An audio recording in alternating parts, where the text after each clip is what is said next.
Good morning, everybody. Can everyone hear me okay? All right, so this talk is about Microsoft's implementation of OAuth 2 in Azure Active Directory, and in particular, some of its quirky implementation details that deviate from the spec, and in particular, undocumented features that are highly abusable. We'll get there in just a minute. So we're going to start by talking about some of the basics of OAuth and Azure Active Directory. We're going to go into some of my experimental methodologies, and then into some of the findings there, and how, lastly, bad guys can abuse some of this. So if anyone's interested in following along at home, you can check out this talk in a longer format, as well as with an interactive Binder Hub link, so you can reproduce all of the little demos here that I'm going to be doing today. Please pray to the demo gods for me, because this is effectively one giant long live demo, so we're hoping that everything goes well. So first things first, this is a bit of an oversimplification, but ultimately the purpose of OAuth is to let users grant access to something that they own to a third-party application, and do so in such a way that the third-party application does not need to have access to that user's credentials. And the process of a user allowing an application to get access to something that the user owns is this thing called consent. And consent is generally an explicit process, and is usually required for pretty much all third-party applications to access user data. This is not always the case, though. In particular, Microsoft 365 and Office, these are themselves implemented as OAuth applications, and it would be a really awful user experience to have the user consent and accept the consent for potentially hundreds of these applications in their sort of SaaS catalog. So instead, Microsoft does this convenient thing for the user called pre-authorization or pre-consent, which effectively means that ahead of time they are consenting to these applications on the user's behalf, and this is invisible to the user and to administrators. But we're going to talk a lot about what these pre-consented or pre-authorized applications can do in your Azure AD tenant. And then ultimately, even if a user grants consent to an application to access some data on their behalf, at one point, the client will have to present some proof to the resource server that they are, in fact, authorized to do the things that they are requesting to do. And as you're all probably aware, the medium for doing that is these things called JSON Web Tokens. The OAuth specs define a series of kind of convoluted protocols, all of which ultimately result in the issuance of tickets, or sorry, of tokens. So here's an example on screen of a cookie cutter authorization code grant flow, but effectively what this sort of works, how this works, the client wants to sign in as the user to access some resource. It will create some sort of a URL for the user to go navigate to, which is called the authorization URI. They will go to the identity provider or the authorization server, which in this case is Azure AD. They'll sign in, and then a code gets returned to the client to complete ultimately the last leg of the flow, where they exchange that code for these tokens. Right? There are basically three kinds of JWTs that are typically dealt with. We're really only going to focus on the latter two here. Access tokens, which are, these are your short-lived credentials that the client exchanges and bears to the resource server when they're trying to request access as the user. And then we'll go into a lot of detail about refresh tokens, which are a way to prolong your access to that resource so the user doesn't have to log in every hour. So like I said, this is kind of one long live demo. So we're going to start by just importing some really basic dependencies here. All this is done in Python and using Microsoft's authentication library. So the first thing we're going to do is do what's called the device code flow. This is a little bit different than the flow I was just showing on screen a minute ago. But ultimately, what we're going to try to do is obtain a set of tokens as, in this case, the Azure CLI. Now, this is only possible because the Azure CLI belongs to a category of application called a public application, which means it doesn't have its own secrets, and there is no way for the Azure CLI to prove that it is itself when it's trying to request tokens. So anyone can request tokens on behalf of, or as the Azure CLI, on behalf of a given user without sort of any exploitation or any kind of hacking required. So the first things first, we're going to go ahead and generate our device code to sign in. We're going to copy this here. Now I am going to complete what you guys have probably seen before if you've ever logged in on your television, right, to Netflix or something like that. We put in our code. This is going to complete our authentication here, saying, do we want to sign in as the Azure CLI? We sure do. Are you the Azure CLI? Yep, we are. And then that will go ahead and return tokens to our application in the notebook here. And if that works according to plan, we should get tokens back. Hooray. I think for this audience, you've all seen what the tokens look like. This shouldn't be a surprise for anyone. But this is kind of the response from the authorization server. And I'm going to highlight one field in particular for you that is really kind of the heart of what I was researching for this talk. And it's this, you see this FOSI1 here, sort of towards the middle part of the screen. We'll get back to that in a second, but that flag is not always set, not set by most authorizations. It is really going to be very important as for what we can do with these tokens. Again, I think this is a bit remedial for this kind of audience, but an access token is just a base64 encoded JSON blob that contains a bunch of claims, which is basically what the authorization server says that a given client is allowed to do as the user. And we can go ahead and decode those, the access tokens that we just requested using the device code flow as the Azure CLI to go ahead and see, hey, we do have various claims. This is the application that I am. These are the resources I'm trying to request. And these are the scopes, i.e. the sort of specific granular permissions that this client can do as the user. So how do you actually use one of these access tokens? Well, typically it's just presented in the header of an HTTP request, and the client presents that to the resource server when they're making their request.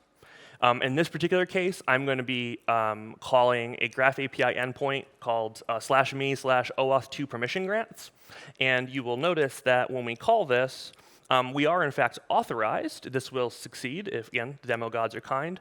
But you'll notice that we get back an empty array. And that's because for this test user, this user has not consented to any applications. Yet, here we are. We're using the Azure CLI. It obviously works. These are the pre-authorized applications that I was referring to earlier, of which Azure CLI is one. So there's nothing we can tell about the relationship between the user and the Azure CLI based around what's available through these public APIs. So refresh tokens are the heart of the research. A refresh token is, as Dirk-Jan mentioned somewhat earlier about the idea of like a ticket granting ticket in Kerberos, a refresh token is a token that can be used to get new tokens.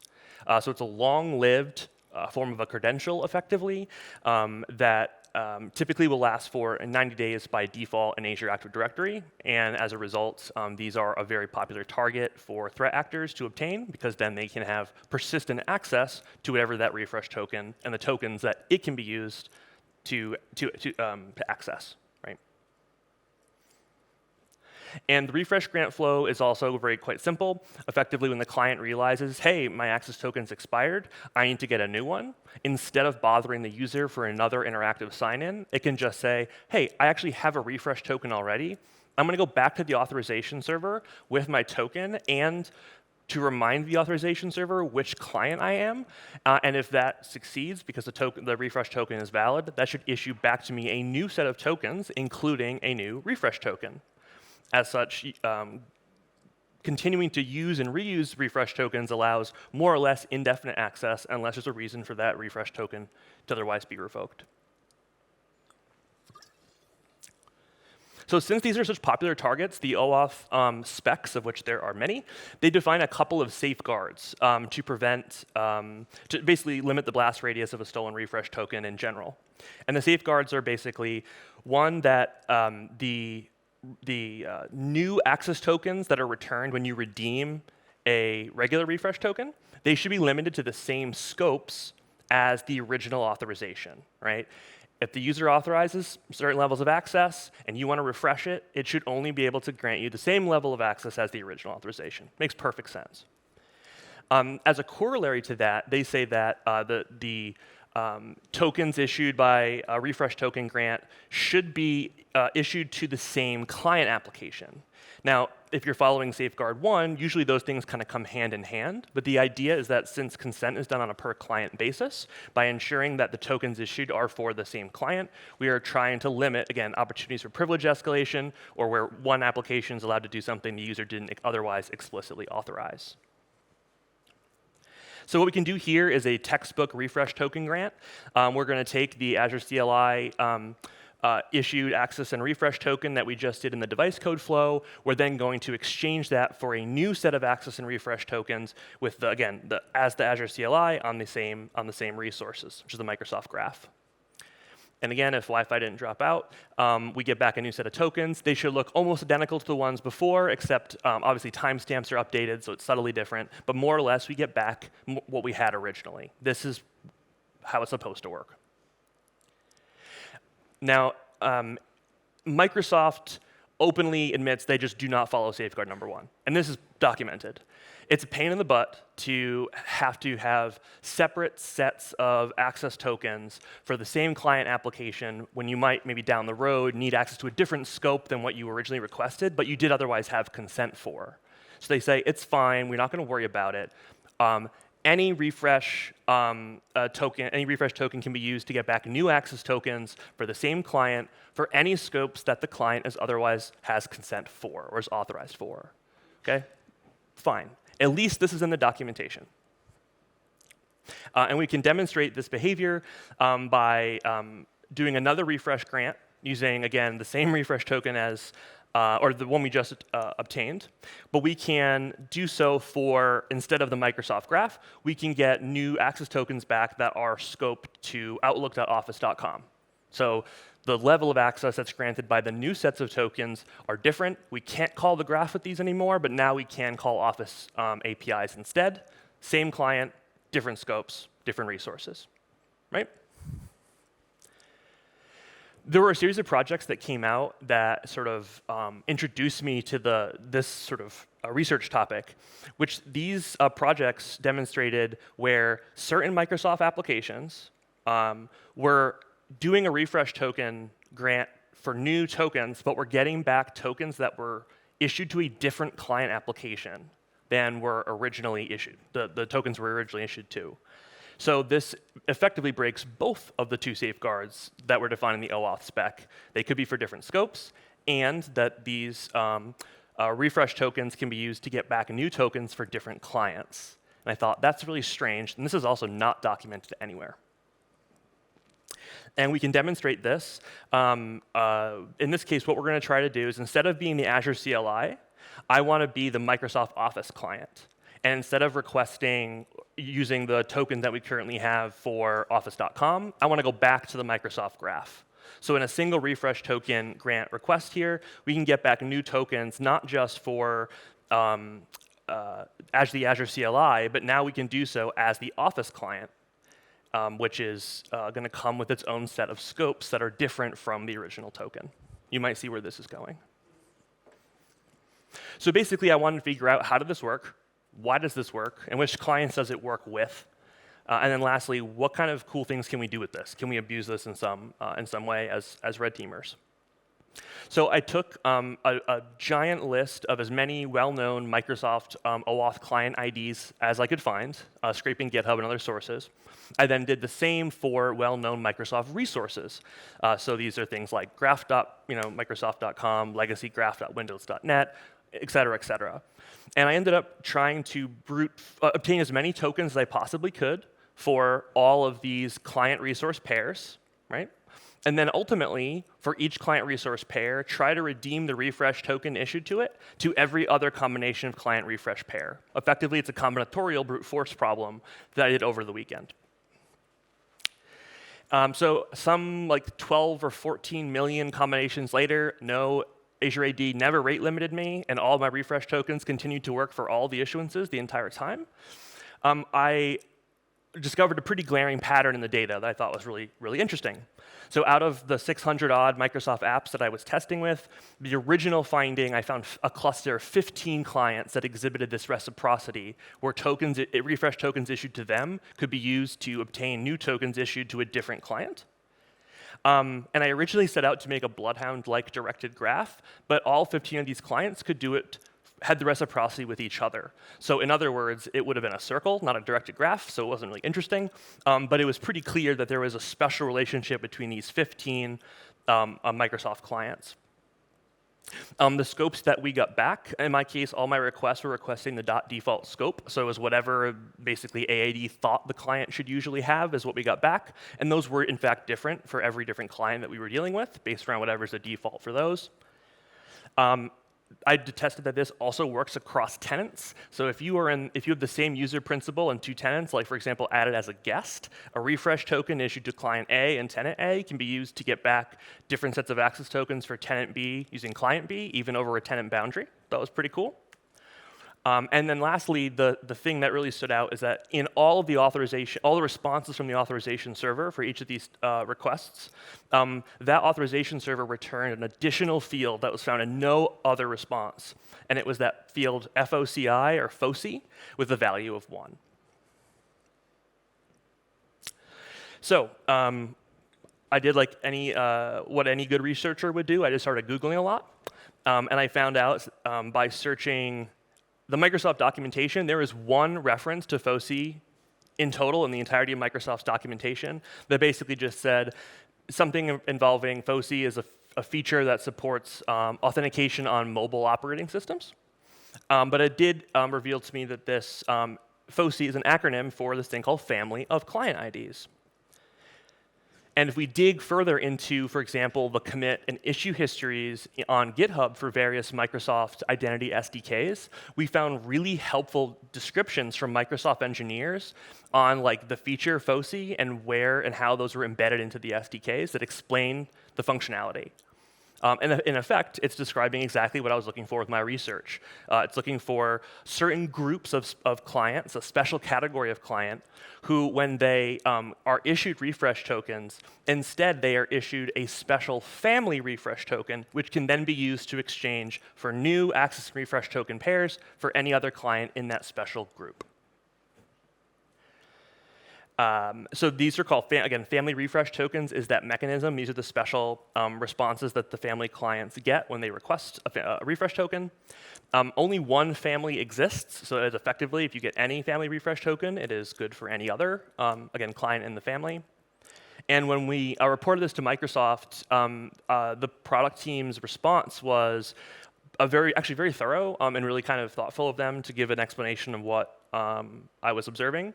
But they basically said that FOCI was originally meant to mimic the behavior on mobile operating systems and how they handle native clients, which is that multiple applications from the same developer share a token cache. Therefore, they thought, fine, why don't we, if they all, each client application on my mobile device has access to all the other tokens issued to me as the developer, why am I bothering to protect the boundary between these clients when it comes to handling their tokens? I think that is questionable, decision-wise. So if you go on the GitHub, there's going to be a CSV with all of these broken down. Since that original experiment of 15 findings, we are now somewhere up to 30 and change. But basically, all of these that you see on screen and elsewhere are examples of clients from the family that can do this exchange of or issued family refresh tokens and can obtain tokens for each other. And one thing you'll also notice is that these are all first-party applications, meaning Microsoft is the publisher for them. They're all public clients. Like I said earlier, they don't have credentials. There's no special authentication to use these clients, right? And these are all pre-consented and everyone's tenants, meaning these are already there. They work in your environment. You just didn't know about them, and they're invisible to you. Good times. So what are some of the security implications of this? Well, if you think back to what the OAuth specs were trying to prevent, it's things like privilege escalation, where the client can actually obtain more access to resources than the user authorized, right? But because there's this reciprocity between all the clients in the family, effectively any family refresh token that can be obtained by an attacker anywhere, whether it's on a mobile device or on a Windows device or whatnot, can then be used to request new tokens for any other client with any other scope that client has authorization for. So in effect, a family refresh token grants the union of scopes of level of access to anyone who is in possession of it. All right? So to kind of visualize and help understand the level of access that you get from these refresh token grants, we're going to walk through a PrivEsk scenario, and I'll show you how we can kind of dump all these out. So here's an example that everyone should be able to kind of understand. Let's say, like you're Nobelium, and you're really interested in reading users' email. Well, let's say you happen to steal the refresh token issued to the Azure CLI because this might be cached on disk somewhere that's easy to obtain, and you try to use that to read the user's email. Again, you should get back, sorry, you don't have permission. Why? Well, the Azure CLI has no reason to read user email. It doesn't have consent to do that. Therefore, it should not be able to do that. Cool. That makes sense. Our back is working. But if we then again, leverage that family refresh token reciprocity. We use the refresh token issued to the Azure CLI to get back the new ones for the Microsoft Office client, for example, like we did in the previous demo, and we want to go ahead and use that instead. You absolutely can read their email using the tokens issued to the Azure CLI. So in effect, this is a form of privilege escalation relative to the OAuth client application. So to have somewhat of an interesting kind of live demo and again demonstrate like the level of access that these family refresh tokens can provide to an attacker who can obtain them, we're going to do a little experiment here. In this case, we're going to use, again, just that single refresh token from that one authorization we did earlier today to go ahead and request, in this case, 100 different access tokens for random client resource pairs that I believe work in the family. This will take a little bit of a hot minute to complete. But what you're seeing on screen is just all the different tokens that we're able to get back from our request here by requesting it with the refresh token. And you'll notice some of these are actually quite potent depending on which client you request, right? And therefore what things a bad guy could do with them once they obtain tokens. This is going to be a little bit slow on this network, so I'm hoping this will wrap up shortly.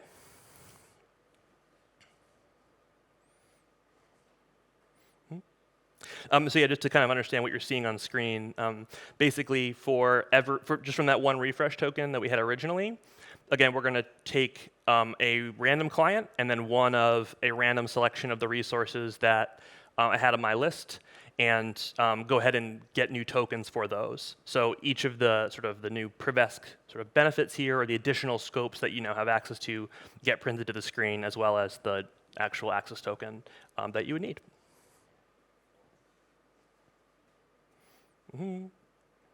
Normally on a proper network, this takes about 60 seconds, but this is kind of a bit of a slower one, so my apologies.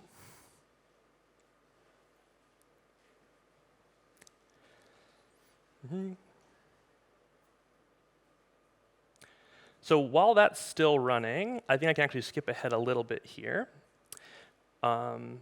So on the concept of privilege escalation, family of client IDs and family refresh tokens do not allow privilege escalation in the context of the user. So whatever the user had privileges to do inside the directory, we're not demonstrating an abuse or an exceeding of those boundaries, right? The user can't do it, then having a refresh token requested or issued, also that they can't do that. But the level of privilege is relative to that original client application in an OAuth context, and especially, again, compared to what the actual user authorized them to do. They wouldn't expect that by saying, I'm signing in as the Azure CLI, that you can now read my email with it, right? That kind of relationship is where the boundary is broken. This is also, I think, especially true for defenders, because when we think about like a compromised endpoint, or we think that an attacker did obtain a refresh token, in our mental models, we often would consider, hey, what's the blast radius from this theft? Oh, well, it's whatever the Teams client could do. Granted, that can do a lot, but they would have no idea that, oh, by the way, that also could be used to go blow up a resource group in Azure if that user was, in fact, authorized to do that, right? So hoping this had finished up. Let's find out.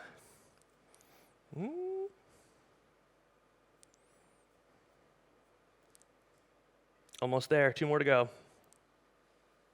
Huzzah. Then we can run this. So this is just using pandas to parse out all the different access tokens that we get back from our various requests. And then for each scope that we have in one of those tokens, which you see on the far left column, they're basically laid out for you, such as if you're an attacker and you want to know what your menu of options are that you can do with this, we can simply say, all right, I want to, again, enroll a device in Intune. Well, scroll down till you find the client that had the scope that you wanted. Then you look for whatever resource that scope goes with, and then you'll get your list of client IDs that are valid for doing that request. So now in a real attack, you would never request 300 of these tokens, but the point is in a test scenario like this, we can go ahead and do this enumeration, and now we can know in advance as a lookup table, if I get a family refresh token from client A, and I want scope B, like mail.read, these are the clients and resources I would need to exchange to get that access. So there are a variety of attack paths to obtain these tokens. These are just regular tokens, and all the same sort of threat models apply in regards to how we would protect them. So I really wasn't interested in other ways we could sort of steal existing legitimately issued tokens. There's a lot of prior art in that space. It's interesting.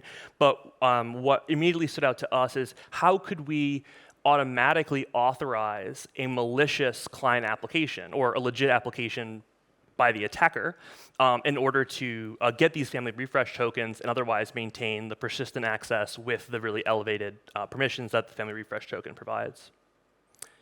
So the first way that this is pretty trivially abused, because all of these clients are public clients, it means they all work for device code authentication, which also means they work for device code phishing.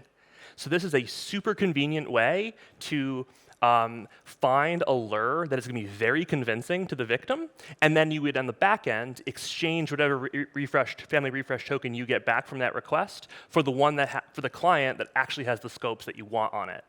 So one of my favorites is like, do you want to sign in with the Microsoft Authenticator app? That sounds really convincing. Sure. That doesn't sound bad. Continue. Right? Oh, and by the way, I'm not going to exchange this for Office and then go read your email with it, right? This is the kind of bait and switch you can do with these family clients using device code phishing. Very nice, little quality of life improvement for like a bread and butter thing in the attacker toolkit, right? Similarly, the previous speaker, Dirk Jan, went into some of these details, but single sign-on is also an excellent attack vector for doing these types of malicious authorizations. So again, I won't retread a lot of the great details that he provided, but if you can get code execution on a victim system on an AD joined device, as the user, right, you can simply ask the comm service politely for one of those PRT signed cookies, and exchange that for, to sign in to some resource. Well, if we, for example, generated an authorization URI for a family client application. We went to the client on the victim system. We got one of those cookies and authorized it. We now get back as the attacker our family refresh token for our maliciously authorized application. Even if we lose access to the device, it no longer matters. We have that persistent access, right? And we never need to know the user's credentials in doing so. There's also the very convenient side effect, as Dirk Jan mentioned as well, that the device claims are inherited from tokens issued by using single sign-on. So not only do you have a family refresh token, which is itself powerful, you're benefiting from whatever other claims that are actually carried over to it from it being issued by a real Azure AD joined device.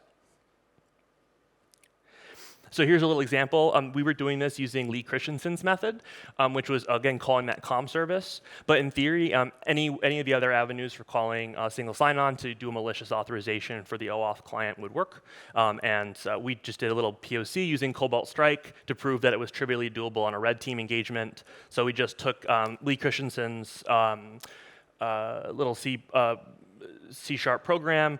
We did some obfuscation on it. We then base64 encoded that, reflectively injected it via Cobalt Strike onto our victim system to complete the single sign-on, exfilled our authorization code, finished the flow, and then we had at least 90 days of access to our victim to anything that the family refresh token had access for. So conditional access policies are kind of an interesting topic in regards to family refresh tokens. On one hand, I think I was pleasantly surprised during our testing to find out that a lot of the restrictions Microsoft places are more on the resource side than the client side, and that is in general the better way to do it. Which means, if you want to say teams can't access this resource, or you're otherwise playing client ID whack-a-mole with denying clients certain rights, any other client that has authorization for the same resource, ultimately the attacker could choose instead and get around your conditional access. So by blocking at the resource level, saying none of these clients should be able to access Office.com, then that's generally going to put you in a better spot because you're not playing whack-a-mole. The downside is there currently aren't any conditional access policies or token issuance policies that would restrict the issuance of family refresh tokens, although MSRC in their response said that Microsoft does want to pursue this in the future to allow you to not allow these to be used in your environment because of the sort of the threat model they expose, the attack surface. But as of right now, there is no current dial or switch or toggle for us to play with to otherwise lock down the use of these refresh tokens. This is especially noticeable as a defender because if you are trying to look for abuse of family refresh tokens in your environment, you would do so looking in the user sign-in's non-interactive log, right, which is where refresh token grants are going to be populated. But unfortunately, there currently isn't any information in those non-interactive sign-ins that tells you anything about the original client or scopes issued to the refresh token that's being used to perform this interactive sign-in. So effectively, it is invisible from this perspective, although I know from internal sources at Microsoft that the ability to do this telemetry and linking does exist because there are certain identifiers in subsequently issued tokens that give it sort of a lineage back down like a chain of tokens. So it's in theory possible to do this and say, hey, this sign-in originated from a FOSI refresh, from a family refresh token specifically. But again, at the moment, the only thing we can do as defenders is compile the list of the known clients and monitor for those in our logs.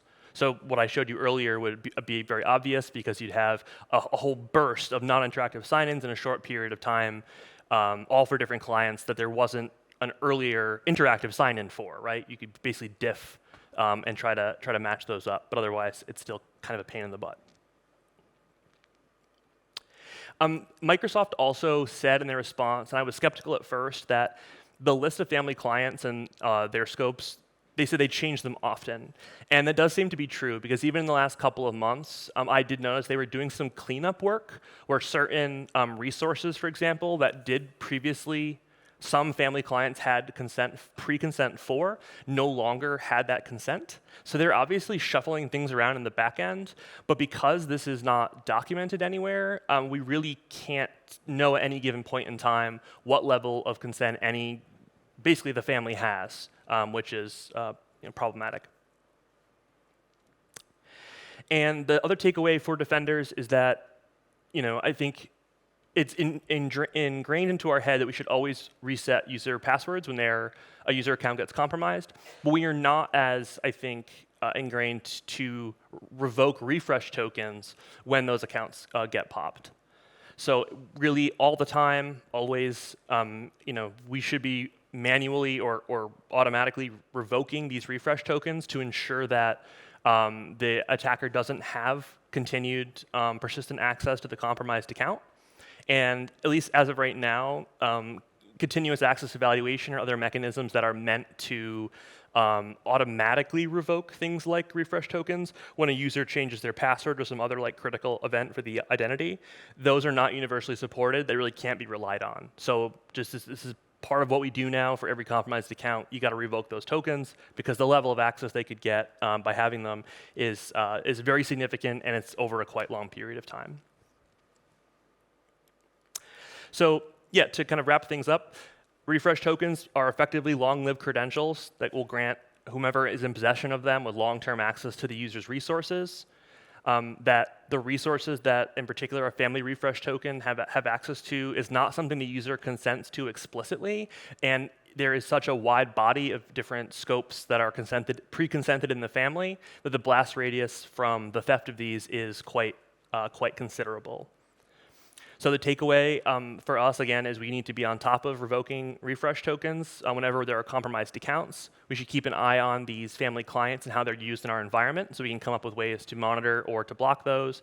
And we need to keep pressure on Microsoft to, at the very least, document that this is a feature, this is how it exists, this should be in your threat model as security architects, and ideally get out those features as soon as possible that would let us disable things like family of client IDs from working in your environment if there's no legitimate business case for them. So that's kind of it for my whirlwind talk here. I just want to give a special thanks to Dr. Cinema from my team, who was kind of the inspiration for a lot of this research, and thank you all very much for having me.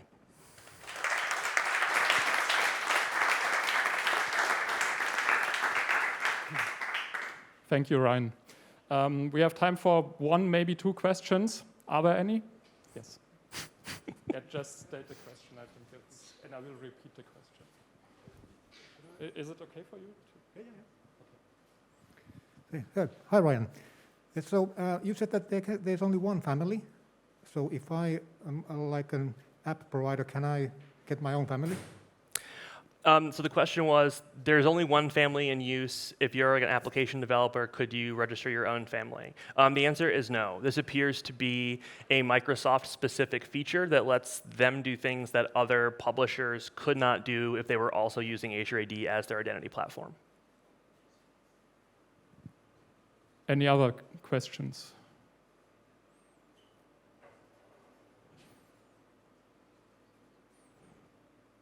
Okay. Thank you, Ryan. Thank you so much.